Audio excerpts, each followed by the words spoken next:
ഈ മാസം 17-നായിരുന്നു RSS മേധാവിയായ Mohan Bhagwat കണ്ണൂരിലെത്തിയത്. VHP നേതാവ് അശോക് സിംഘാളിന്റെ മരണത്തിൽ അനുശോചിക്കാൻ മാത്രം മാധ്യമങ്ങളെ കണ്ട അദ്ദേഹം മറ്റു കാര്യങ്ങളൊന്നും സംസാരിക്കാൻ തയ്യാറായില്ല. ചിറക്കലിൽ നടന്ന RSS പ്രവർത്തകരുടെ പരിശീലന ക്യാമ്പിൽ പങ്കെടുത്ത മോഹൻ ഭാഗവത് 20-ന് നാഗ്പൂരിലേക്ക് മടങ്ങി. എന്നാൽ ഈ പരിശീലന ക്യാമ്പിലേക്ക് മാധ്യമങ്ങൾക്ക് ക്ഷണമുണ്ടായിരുന്നില്ല. ഈ സാഹചര്യത്തിലാണ് മോഹൻ ഭാഗവതിന്റെ കണ്ണൂർ സന്ദർശനത്തിനെതിരെ CPM രംഗത്ത് വന്നത്. മോഹൻ ഭാഗവത് കണ്ണൂരിലെത്തിയത് വർഗീയ കലാപം ആസൂത്രണം ചെയ്യാനാണെന്ന ആരോപണവുമായി DYFIയും രംഗത്തെത്തിയിരുന്നു.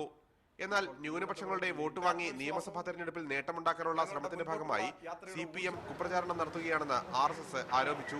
ന്യൂനപക്ഷ സമൂഹം അവർ കൃത്യമായി ഇത്തരം കാര്യങ്ങൾ മനസ്സിലാക്കി. ന്യൂനപക്ഷങ്ങളോട് പറയാനുണ്ട്. കാരണം അവർ ഈ തെറ്റിദ്ധാരണയിൽ കുടുങ്ങി എന്തോ വലിയ അപകടത്തിലാണ് ഞങ്ങൾ എന്ന് ധരിച്ച് അത്തരം ഒരു ഇല്ലാത്ത ഭീതി ഉണ്ടാകത്തക്ക രീതിയിൽ എന്തെങ്കിലും പ്രശ്നങ്ങൾ ഉണ്ടാകുവാനുള്ള അവസരം ഉണ്ടാക്കുന്നതിന് പകരം കൃത്യമായ രീതിയിൽ കാര്യങ്ങൾ മനസ്സിലാക്കണം അവർ എന്ന് അവരോടുള്ള ഒരു ഉദ്ബോധനവും.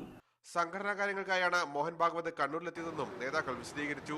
മോഹൻ ഭാഗവതിന്റെ സന്ദർശനത്തിന് പിന്നിൽ ഗൂഢലക്ഷ്യങ്ങളുണ്ടെന്ന് വാർത്ത നൽകിയ മാധ്യമങ്ങൾക്കെതിരെ നിയമ നടപടി സ്വീകരിക്കുമെന്നും നേതാക്കൾ അറിയിച്ചു. മീഡിയ 1 കണ്ണൂർ.